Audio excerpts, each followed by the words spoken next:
ঢাকায় যখন কারফিউ চলছে ইন্টারনেট বন্ধ, এদিকে প্রিপেড মিটারগুলোতে রিচার্জ করা যাচ্ছিল না।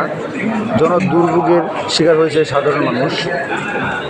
তাই ছুটে যায় ঢাকার সেচ ভবনে, মানিক মিয়া অ্যাভিনিউ সেচ ভবনে সকাল 10টার আগেই যে লাইন আমি আপনাদের দেখাতে যাচ্ছি।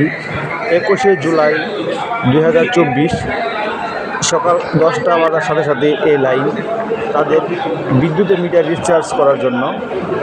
তখন 1000 টাকা প্রত্যেকটা গ্রাহককে 1000 টাকার পরিমাণ সেখানে লোন হিসেবে দেওয়া হয় আপাতত চলার জন্য। এই ভোগান্তিটি ছিল 21শে জুলাই 2024 মানিক মিয়া অ্যাভিনিউ সেচ ভবনে, বিএডিসির সেচ ভবন মানিক মিয়া অ্যাভিনিউ। যে মানুষের দীর্ঘ লাইন তা আমি আপনাদেরকে এই ভিডিওটির মাধ্যমে দেখানোর চেষ্টা করছি। এই লাইনটি মূলত প্রিপেড মিটার রিচার্জ করার জন্য, বিদ্যুতের প্রিপেড মিটার রিচার্জ।